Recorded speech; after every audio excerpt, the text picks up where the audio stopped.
Welcome to Transform with TAS. On today's episode, we're going to look at how can you come in from a tired day of work and make something that's tasty but not so unhealthy. So we're going to take a spin on pizza. So just hold on and we'll be right back.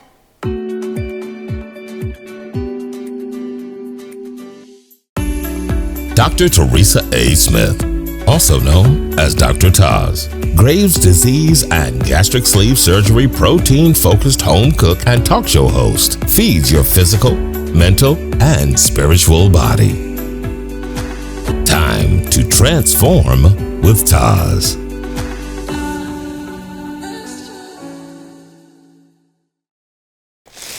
Well, we're back. Like I said, it's been a long day and I was like, I want some pizza. But you know, pizza's not that healthy because you got all those carbs with the crust. And so when I got home, I was like, what can I do that will give me, for lack of a better word, the illusion that I'm having pizza? And I thought, oh, I've got some sandwich thins and I've got some flatbread or wraps. And so I went and I pulled some out. Now, because of Mama, I thought I'd put on some gloves because I'm gonna have to get the cheese out and I've got to deal with my pepperoni.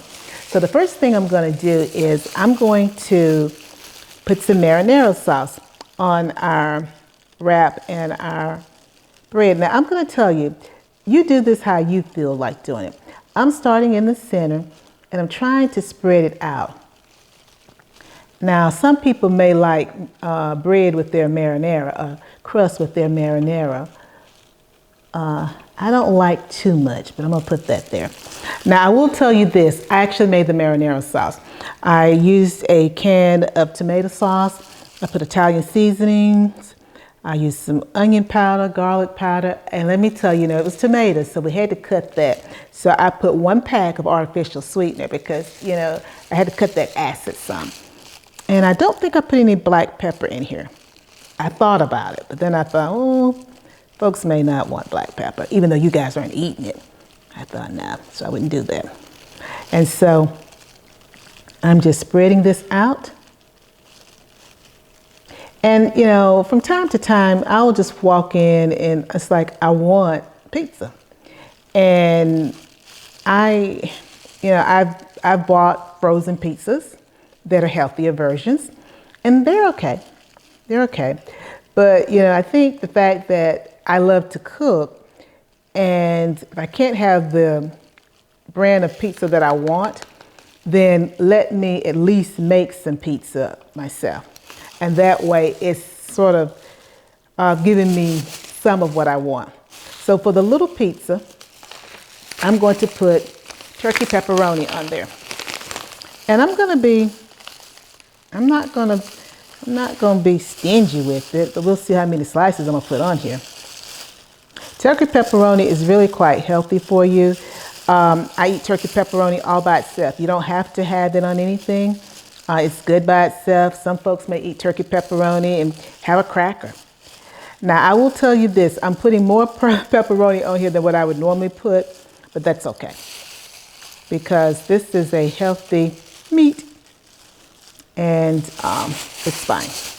All right, now on this one.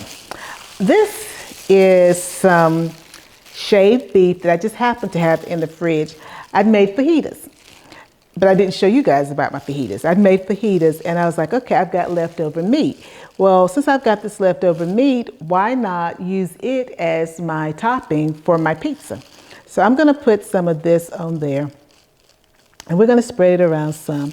And I'm gonna tell you, it's sort of spicy. When I was making it, I kept changing my mind about what I wanted it to taste like. So, I kept adding different versions of, I shouldn't say versions, I kept adding different spices. And so the more spices I added, the more alive it became. It's not salty, but it's really seasoned well because I added a lot of different seasons. So on this one, because it does have a lot of different seasonings, I want to try to mellow it out some. So I'm going to add my rainbow of peppers. Because I must say, when I ate it, I had peppers and I had some flatbread. So it sort of mellowed out some of the seasonings. Now, of course, I could have put more peppers, but I didn't want to make this heavy. I happen to have a few caramelized onions. So I'm going to put these caramelized onions on this pizza also, because I want to, again, give it a different flavor. So this will help me to mellow out some of the meat that's highly seasoned now. You know how I can get. I can get highly seasoned with my stuff because I believe that it has to have flavor. Because for me, I'm going to just put this like this. I eat such a small portion of food. I like to be able to taste my food. So from that first bite, I want my taste buds to start dancing. Because if they're not dancing, I'm only going to eat several bites. And that means I really haven't enjoyed my food. So what I'm going to do now is I'm going to dab, just because I don't want this to get too dry on me. I'm not going to do anything with that, but I'm just going to do it a little dollop. Just dab here. And now I'm going to put some mozzarella cheese on top. You know, I like mozzarella because it's partially skimmed. It's made from partially skimmed milk. And so that's a good thing for me. And it's a good thing for those who are trying to have a little cheese, but they want to eat a lighter version. So we're going to put some mozzarella. You know, I'm going to come back to that one, but for right now, I'm going to start sprinkling it over here on this bigger one. We're going to give some more to that little one. And this is just a cookie sheet. And because everything is already done, I'm going to, once I get everything piled on here, get that piled on high. Gonna pile it on high. I'm gonna just put it in my oven. And basically, I'm going to really just let everything heat and let the cheese melt. Because that's basically everything. That's everything that I really have to do. I say everything that I have to do. Like I told you, it's been a long day at work. That's all I have to do because everything is done. Now I can go ahead and tell you that I may have to eat this with a fork because it may be too heavy to try to pick up and eat. Plus I'm going to sample both of them. So I can tell you right now, I'll be eating this with a fork. And somebody's going to say, that's not the way you eat pizza, but it's the way I'm going to have to eat these. So this is good. So we're going to take a break, and I'm going to get these in the oven, and when I come back, we'll taste them.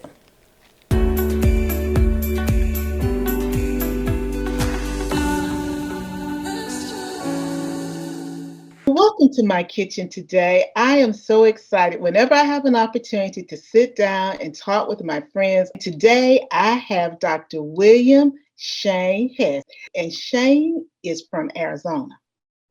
Shane's specialty is wellness, health, wellness, physical well-being. And right now, I think we need to know more about that, particularly as it relates to our kids. And so I asked Shane if he would come on and help us to understand what the connection is between our physical health, for us as adults too, but really our kids, but that physical health and the social, emotional, and academics. Because I talk to parents and parents want their kids to be successful. Well, Shane is here to help us figure out how we can merge everyone's expectations together, and particularly academics, the health, the emotional, and the physical well-being. So Shane, welcome to Transform with TAS. Hi, Dr. TAS. How are you? Oh, Shane, I'm good. Your opening reminded me of a conversation I had last night. It was with a mom, and she has a 5-year-old daughter and a 12-year-old son here in Phoenix, Arizona. And the same conversation that I think we're going down, we had last night. And it's with a mom I've never met before, but education came up. health and wellness of our students. And I want to share with you that story. Please dissect it however you wish. But what I learned was the son was named Levi, and Levi was at a charter school here in Arizona called Great Hearts Academy, known for its academics here in Arizona.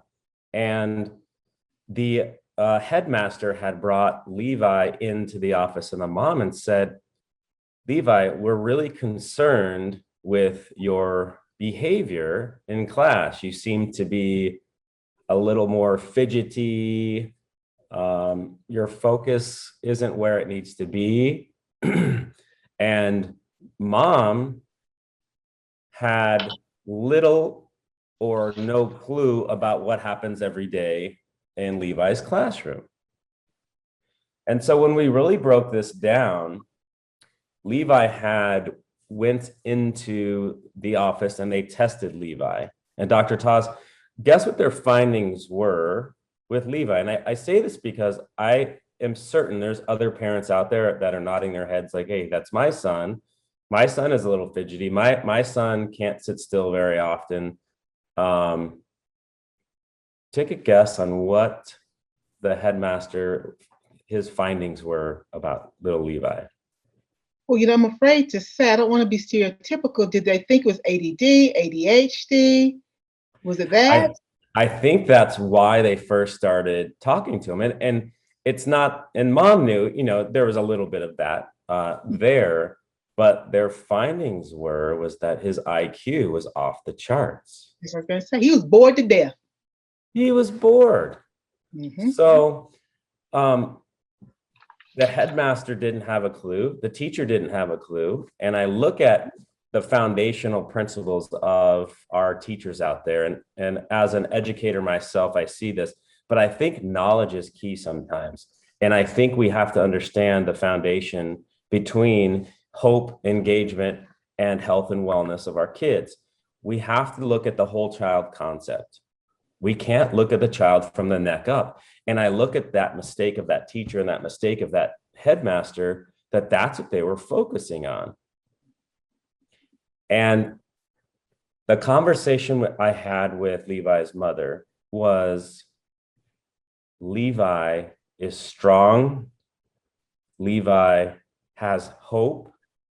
Levi wants to learn. And he's getting left behind, even though the teacher thinks he's a disruption. The headmaster thinks he's not engaged. They'll pull the recess for him because he's not able to get that focus in. And so some of the takeaways, they did write an IEP for Levi.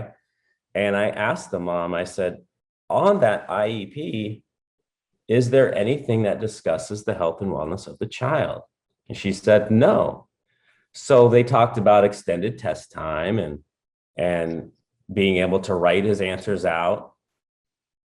But did they talk about seating arrangement? Did they talk about the fact that Levi should have a choice between, hey, I could have a fidget spinner in my hand, a doodle pad on my desk, a physio ball to sit on? Did they give that alternative option for Levi to be successful? She said, no. And I said, that would be my first revisit. See, Levi's engaged through physical movement. And you and I both know that cognition is raised when the physical component of a student is engaged also. So cognition, movement equals more retention, more memory retention, a more engaged student. So if we can put that together, the headmaster then came back to the mom and said, well, we really need to get Levi to be more active.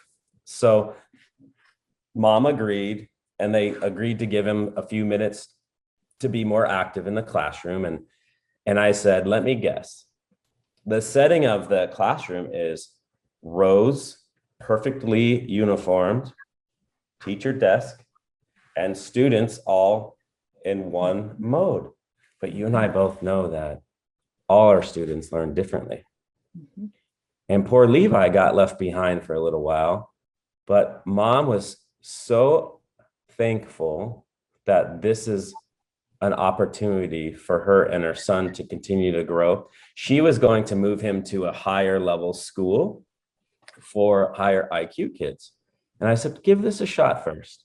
See, sometimes I feel that principals understand that concept, teachers understand that concept, but I think there's more that they can learn, and knowledge is key sometimes. So if we can get that idea and concept that, hey, movement, nutrition, healthy leadership, our healthy community, the ability for our students to be engaged in a classroom is definitely connected to that unique ability for our kids to move in a classroom, our kids to be able to be creative thinkers, our ability for little Levi to write on a doodle pad if he needs to draw while the teacher's talking about something he already understands. Gosh, I think if somebody was talking about subtraction 3 minus 1, I probably wouldn't be paying attention much either, you and I. So that was a story. I really wanted to share it because it resonated with me. And some of my aha moments were lack of knowledge of the parent. Parent needs to know more.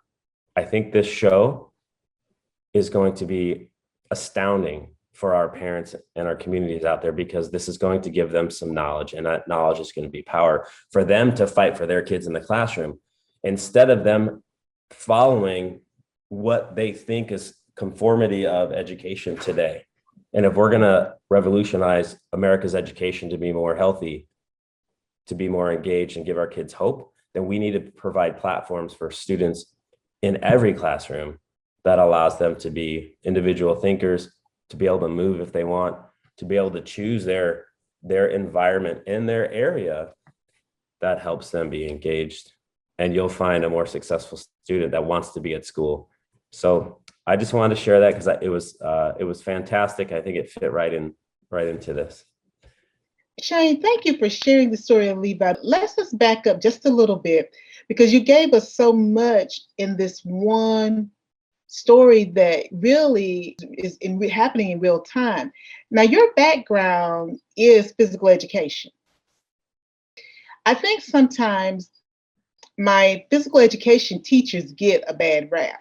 I think that folks don't know the significance of movement as it relates to the cognition. So you got your start as a physical education teacher. Then you got your doctorate in education leadership.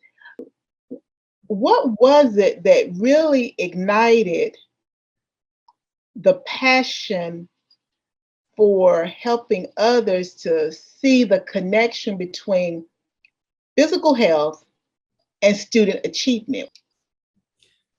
Dr. Taz, it was my own kids. In 2007 to 2010, I had my own kids, and that was my wake-up call, because my research showed that kids today are pegged to live 5 to 10 years shorter lifespans than we are, because of the lack of physical activity, the lack of nutritional standards or opportunities at the home. That was my aha moment. And at the time, I was at a Title I middle school, and it was ranked as a D school, the lowest here in Arizona. And so these were 7th and 8th graders here in Arizona. And these kids that I met, and I was a physical education teacher my first year, and these kids would run through a wall for me. Why? Because I believed in them. I gave them hope. They were engaged. And I looked at physical activity as a connection directly to social, emotional climate of that student. And so my thoughts were, why does it just have to be the 45 minutes the kids are with me? Why can't I take it into their classrooms? Why can't I take this concept before school? Why can't I take it after school? And what was created was that students were being able to have those choices like little Levi did. teachers were starting to see the benefit of giving those options for kids, where they would have sat them on a pole during recess for the behavior. Now they're understanding more in depth why that behavior has happened. So with that knowledge, now they're able to provide a successful learning environment where these kids were engaged and they were knocking out of the park their homework, they're knocking out of the park their test scores. And in a 2-year time period, there was 35 teachers on that campus. I would assume there was 29 that were on board, because there's always going to be some that aren't. That school went from a D to a B plus. And those kids in Arizona, they have what's called a Gallup poll. It's a national poll, but some schools don't use it. But they measure the hope and engagement specifically of students. And their hope scores prior to the transformation of the school was under 27%. The kids had no hope. If a kid has no hope, what is he going to do? Which led to the engagement being around the same score. But when the 2 year later, that poll came out, those students wanted to be at school. They wanted to come, they wanted to learn. And it was just because of the shift of mindset to know that, hey, listen, yes, I'm a physical education teacher, but we're teaching physical activity, and we could do it inside the classroom. We can do it outside the classroom. And if you're going to be a great teacher, let's connect that together. And so I kept showing them concepts, and their hope and engagement scores were over 80%. Kids wanted to come to school. And that's when I knew we had something special. I was fortunate enough to be the Arizona Teacher of the Year that year, and then Shape America Teacher of the Year for all physical education. And that's when I really knew we had something that we could share with Arizona, and now hopefully with the world, is with our new book that we wrote together. I want you to talk a little bit about this idea of shaping the minds of aspiring athletes. Because a lot of our kids, they believe that they're going to become the next professional athlete. But when I was looking at some of the work that you've done in research, you were able to help educators understand that when we talk athleticism, we're really talking leadership. To be able to bring all of the content together so that you have the whole child being addressed, whether it's in my PE class or it's in the math classes, bring everything together so that the child is connecting with everyone all the time. Sometimes folks think leadership is separate when everything that we do is about leadership, and particularly in athletes. Athleticism, everything's about leadership. Can you talk a little bit about that? I love the concept shaping minds of aspiring athletes. I do. I want to offer that our leadership, I think we talked about it in our first part of the story, is I don't fault the teacher and I don't fault the principal or the headmaster. I want to offer that there's more and there's knowledge there, and it's not something we have to put extra on a teacher's plate. It's something that is necessary and will actually take things off your plate, because that healthy leadership aspect that you just mentioned, once you give the child the opportunities to be creative and learn through this, they're going to start leading their own classrooms. Then the teacher can step back as facilitator, and the students are now leading your classroom. So you want to talk about healthy leadership?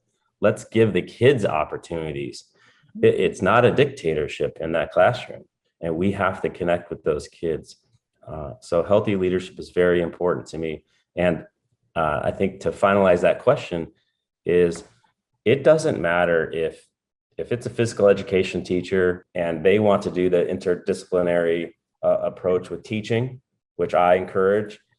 But if, say, we have a social studies teacher in 8th grade that's talking about the Civil War, why can't that Civil War social studies teacher during that unit call the physical education teacher and say, hey, we're doing the Civil War. I want to show the difference between the two sides. I want to show how the lines shifted. Mm-hmm. I want to talk about sun safety, because you're going to involve health. What did the soldiers do out there without all this sunblock that we have?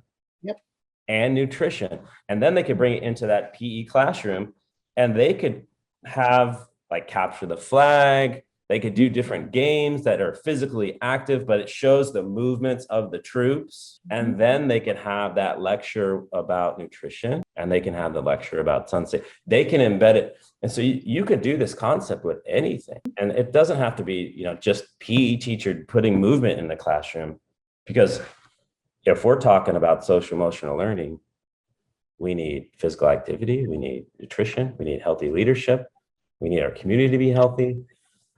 And these things are all opportunities that can be done in a classroom setting as a healthy leadership concept. Well, yeah, Shane, I like I like that example that you gave, because to me, it's interdisciplinary, but it's project-based learning also, because it's so many slices to it that you could give a child, and I'm looking always at the different learning styles. So hopefully at some point we're going to hit every child's learning style, because you talked about Levi, and I think we're hitting at the kinesthetic, because he needed that movement. Whether he was doodling while he was at his desk, he needed to be able to move. And so to me, the fact that you have been able to help your school, the school that you're at the time, which is a Title I school. Title I schools are schools that typically students are not performing. There's a large number of free and reduced lunch students who attend those schools. And so they get quite a bit of money from our U.S. Department of Education, which flows through our state departments of ed. And so those schools are always being looked at, because those kids need as much assistance as we can provide them so that they can be successful. So when you talk about the hope and the fact that it went from like 27 up, and we went from a D to a B plus school in 2 years. 2 years. I mean, that's almost unheard of. 2 years. And you didn't even have everybody on board, but you had the majority of the faculty, the teaching staff on board. It's amazing to see just what you guys were able to do. Not only have you done research around the athletes, and you've been working with your Title I school, you and your partners had an opportunity to testify in Arizona, and were able to make some changes. Would you share with the audience the changes that you made, which are very significant? Yes, we were finding that in our research that teachers were, and it was okay. It was okay with the principal if students were held from recess or held from their lunchtime, if they were acting up in class, to use that as punishment. In the same token, as we do physical education, or we do athleticism in the after school sports or before school sports opportunities, using physical activity as punishment. So these were some of the findings we were having. And if we're trying to build culture in a school, because I believe that culture drives success, and our students are being withheld from recess, from the things that make them feel engaged. You can't tell me, if you're going to pull a kid because he acted up for whatever reason, you pull him from recess, that he's going to come back and be better for you for your last 2 hours. It's going to be worse. And then the teacher's going to say, little Johnny, go to the office. And then the student lost all learning. So our team found that research. There was 4 or 5 of us on this team, and we were able to speak in front of the Senate.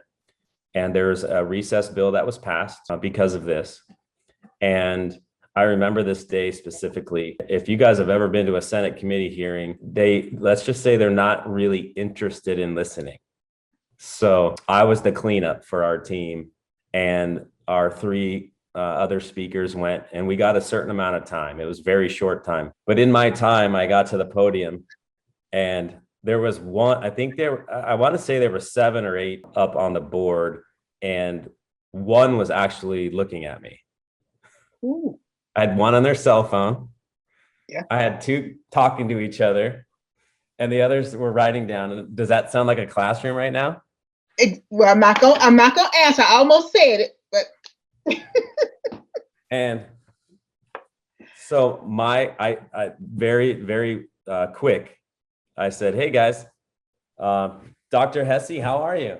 And maybe one kind of looked, the other one's still looking. I said, let's do me a favor right now. Why don't you guys do me a favor? When I say the word go, I'd like you to stand up for me.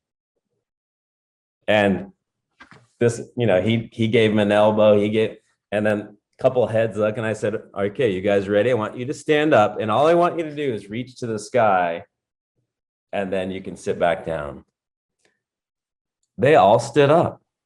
The room was floored. People were laughing, like they actually stood up. But what did that do? I had every eye on me. You sure did.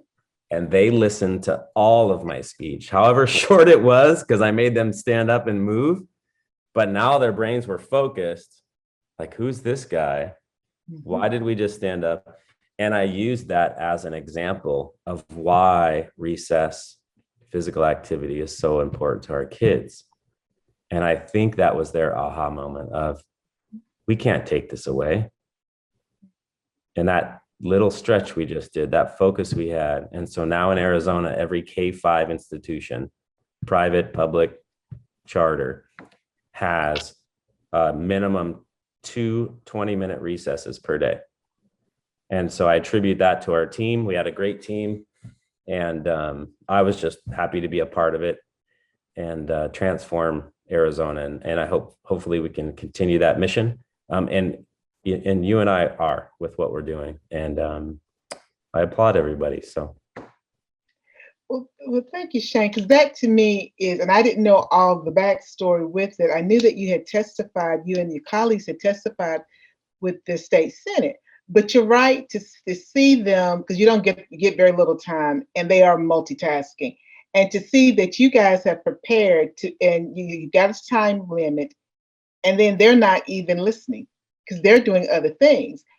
And like you said, it looked like a classroom. And to be able to illustrate what you were talking about in real time, I agree. I think it got their attention. Now, you have been doing a lot. We could talk about the NCAA work that you've done. We'll have to do that another time, because now I think my audience wants to know, okay, this gentleman is making some changes. And how can he help us? Talk with them about your new project, the Healthy Schools. We have a team of 10 nationally renowned authors, including Dr. TAS, and we have put our social emotional work, our physical activity work, our healthy leadership work, our healthy community work, we put it into a parent, teacher, administrator friendly, basically how-to guide, Dr. TAS, and that guide is all digital. And we want to spread the word that parents, I encourage you guys just to have more knowledge when it comes to what's happening day to day with your kids, because you're not in that classroom. And if we can give the power to the teacher to have more knowledge, power to the parent to have more knowledge about the concepts you're learning today, then you're going to have that opportunity to be successful, whether it's an IEP or whether it's a student without it.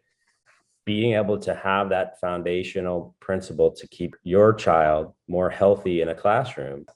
If it's fourth grade, you're switching classrooms every time. So you have, 5 different teachers.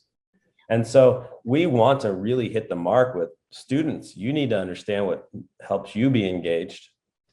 And then we need to give that knowledge to the teacher. And that teacher needs to find that connection between the two. And that work that we have done as a team, we've been able to put it into a digital book, and parents, you can have it on your phone. There's virtual coaching in it. You can hear from authors like myself and Dr. TAS and Dr. Lineberry, and get the concept that really resonates with you and your child, because every child's going to have that differentiated approach to learning. But you can go to your section and say, this is going to be us. Give that knowledge, share the knowledge with your teacher, and use the ultimate guide for creating healthy learning cultures. And that learning culture can happen in any classroom, any subject area, and any age level. So if I'm a parent and I'm trying to figure out how to help my child, how does your, I know you told me about the coaching, you know, but I don't have an education background. If I'm reaching out to you, how does your guide help to shape my ability to go in and advocate for my child? That's a great question. I would offer, with the story about Levi's mom, she felt the same as some of the parents that might be our audience here. And fortunately, I was the one that was able to share basically the contents of what is in our Healthy Learning Cultures Guide. You and I and our team can't be everywhere, but the Healthy Learning Cultures Guide can. So my suggestion would be, if you can go to our websites and look at some of the culture, the ideas that we have, really the theme and concept of your show, then you can download the Healthy Learning Cultures Guide and have it on your phone. And even if you can't get a hold of Dr. Taz that day, or somebody that day to sit down with you and have that coffee, they're going to be on your phone coaching you the same way. And so my advice would be, delve through some of the concepts that we wrote in the Healthy Learning Cultures Guide. Take the time to learn about the historical background of that concept, building a healthy leader, the social emotional aspects of a child, physical activity before, during, and after school, building a healthy community, how nutrition can be directly related to social emotional learning with a child as well. And then as you go through the different sections, you'll be able to say, hey, that's my child. Okay, I know what he's like at home. I can see this.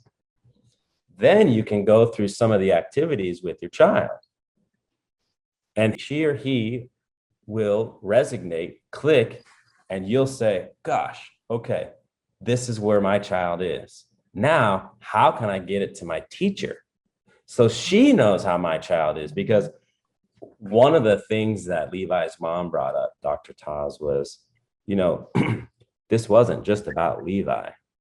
Yeah. There's 32 kids in that classroom. Mm-hmm. Yeah. And if you think Levi is the only one that's, needs to have a doodle pad or a fidget spinner or something that they can keep them engaged, that headmaster had it backwards. But she was so happy. And I hope some of the parents listening today understand that you can take control of what's in that classroom, because you can give knowledge to yourself, your child, and to the teacher.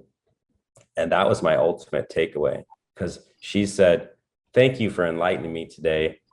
I really appreciate your time. I had no idea this was possible. I had no idea that I'm able to help Levi this way. And the first thing I'm going to do Monday morning is call the headmaster. I'm going to schedule my committee meeting, and I'm going to show the committee the ways that my child can learn, and I'm going to get those things added to that IEP. And I applauded her. So she just, I think it speaks volume to what you just asked. She had no clue before the meeting. After the meeting, she understood. And so I would just offer, we can't sit down and have coffee with everybody, but the Healthy Learning Cultures Guide is basically like we're having coffee with you. So give that a look. Thank you, Shay. And if you are a faith-based organization or other community organization who's working with children, this is a guide that could become a part of your foundational work with your parents and your students that you're working with. Because again, not everyone has all the information, but what I kept hearing over and over is empowering.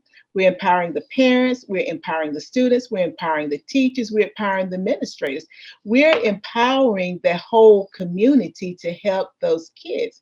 And so I think about it as wraparound services. There are many different words that we could use, but it takes a village. It really does take a village. And this is a framework for the village to come together to help the students. And so again, whether you're a parent who doesn't quite know what to do, or sometimes as parents, we still have that old feeling from when we were in school, whether we were successful students or not. Because you can be a successful student, but still remember how other students struggled and how perhaps the school community or the school culture just wasn't what that particular child needed. Every child learns differently. Some kids need smaller classrooms.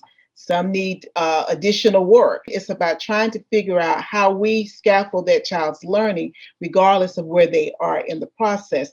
So again, the Healthy Learning Culture Guide is on the website.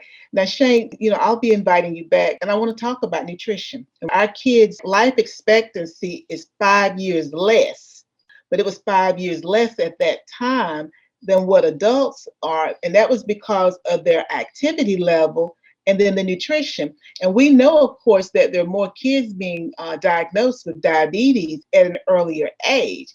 So again, I want you to come back at some point and we talk about that nutrition, because I think that is so, so important. But how can people find the guide and how can they connect with you? Currently, our website is corepurposeconsulting.com. corepurposeconsulting.com. We are starting a Healthy Learning Cultures nonprofit. So stay tuned on that. And we'll get some things out to Dr. Taz and her community as soon as we have that together. If there's scholarship opportunities that need to happen and parents need some help, they can always reach out. There's a email contact site on the back end of our website.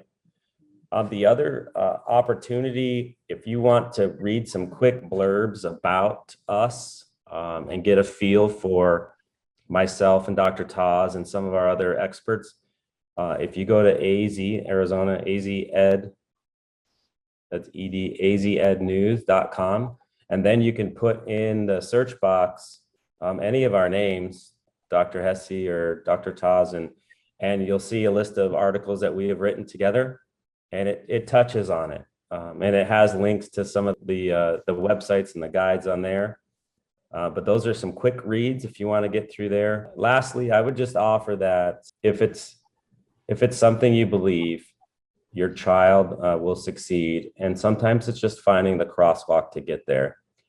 Some people feel like maybe a teacher is not reachable, or, well, my child doesn't need this. Every child needs something to help them be engaged. So if you can give the child the power, communicate with that teacher or that leader, and give them some opportunities to increase your child's engagement, even if it's through the child or through your own communication. If you can give them something and show the teacher that that child specifically will be more successful, you did a great job, because it's a lot further than they were. We don't have to close doors. We don't have to have our mindsets shifted to conformity, and everything has to be the same for every child. So I believe in you guys. I believe in us and our team, Dr. Taz, and I appreciate you. And thank you for having me on. Thank you so much for coming by and my kitchen and sitting and talking with me about the work that you're doing in Arizona and across the country and how you are changing lives. And thank you so much for sharing the story of Levi and his mom, because that resonates with me. And that's the reason why we do the work that we do. Here it is. This young man is bored, and we have a lot of kids, and particularly our boys, who are bored. And it's just because they are young men. Sometimes folks just think it's got to be something else, and sometimes it really is not. So for my parents, I want you to be empowered to go and advocate for your kids, your boys, and your girls. And if you need some assistance, you can go to corepurposeconsulting.com and look at the guide that we've been talking about. And as Shane has said, there's always a way to reach out to get the assistance that you need. Thank you again, Shane, for dropping by the kitchen. And I can't wait till you come back and spend a little more time with me. Thank you. It's been a blast. Thank you. Thank you. Bye-bye. Bye.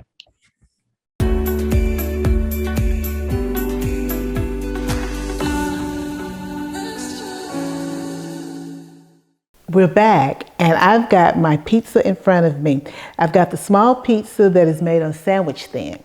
And it's the pepperoni pizza. So you got marinara sauce, homemade marinara sauce, and we've got pepperoni and we've got mozzarella. The larger one is made on sun-dried wrap. And on this one, I have the marinara sauce, homemade, of course. And then I've got shaved beef that I had used for my fajita. Then we added some peppers. The rainbow peppers are up under the mozzarella cheese. And then I also added some onions that I had caramelized.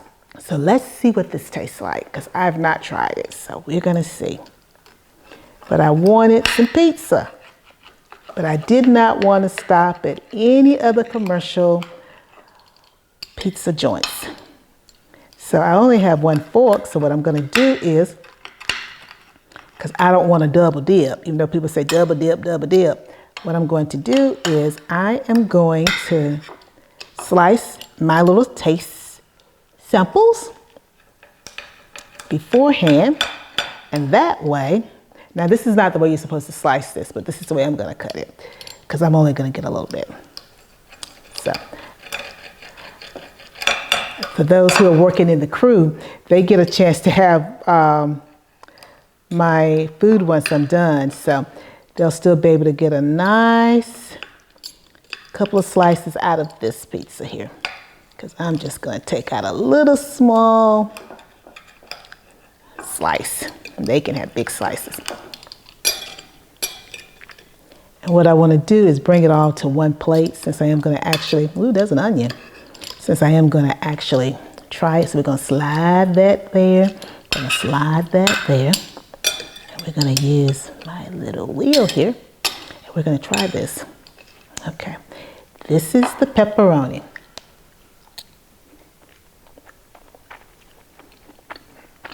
This is a new brand of pepperoni that I'm trying, but I can't tell you what the brand is. It's excellent. It's just the right amount of sweetener in my marinara sauce and the flavors. And with this pepperoni, I know I shouldn't eat this little taste, but I'm gonna eat it anyway. It's different, because I've had lots of brands of turkey pepperoni, but I like this brand. It's the first time that I've tried it.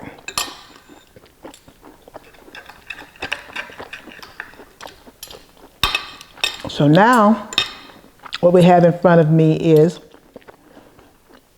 the sun-dried tomato flatbread or wrap. We've got the fajita shaved beef. We've got the mozzarella. We've got the caramelized onions, and we've got the rainbow peppers. So we're going to see what this tastes like. You see that nice slice of an onion.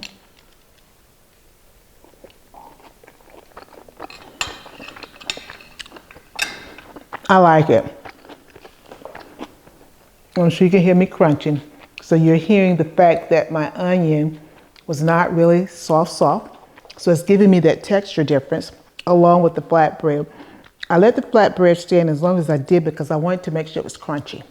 I did not want it to be soggy because this pizza is kind of loaded. It's very good. Yeah, I think I told you that I thought that the meat was a little heavy seasoned, but it really isn't. By the time you put the peppers and the onions and the marinara sauce and the cheese, it's really mellowed out. This is an excellent dish, and it's much healthier than if you had stopped and picked up a pizza as you were driving through. But if that's your thing, don't worry, just go ahead and do that. But sometimes you may want to try something else. I came home very tired today, but I was able to whip this up really quickly. So these recipes, of course, will be in my cookbook. Are you tired of eating bland, boring, healthy meals? Well, imagine if you could indulge in mouth-watering recipes that are both healthy and flavorful. Now you can, thanks to Dr. TAS. In her new cookbook, Transform With TAS, Healthy Recipes, Dr. TAS reveals her secrets to transforming everyday recipes into wholesome, delicious creations. You'll enjoy your favorite comfort foods guilt-free without sacrificing flavor. Dr. TAS has not only made Southern classics delectable, but also turn them into protein-packed, nutritious powerhouses. With each bite, you'll be nourishing your body and satisfying your taste buds. Cooking healthy meals doesn't have to be a chore. It can be a joyous experience with bold, crave-worthy flavors. Dr. TAS shares her insider tips and tricks for crafting protein-rich dishes that will leave you wanting more. Don't miss out on this culinary adventure that your taste buds won't soon forget. Get your copy of Transform with TAS Healthy Recipes today. So now if you want me to transform your recipe, you know what you have to do. You've got to send me an email to transformwithtas@gmail.com. Put recipe in the subject line. Make sure you include your first and last name and of course the recipe. And you never know when your recipe may be featured on Transform with TAS, where we are feeding our bodies healthy foods that are good foods, but kind of bad, healthy, good, bad food. And we are feeding our soul. I hope you've enjoyed today's episode of Transform with TAS. I know I have. I've loved the pizza that I got a chance to cook with you or for you. And I enjoyed the interview that we had today. I hope that you go forth this day, have a little rest, because that's what I'm going to do now is rest because it's been a long day. And as always, take care of you. Bye now.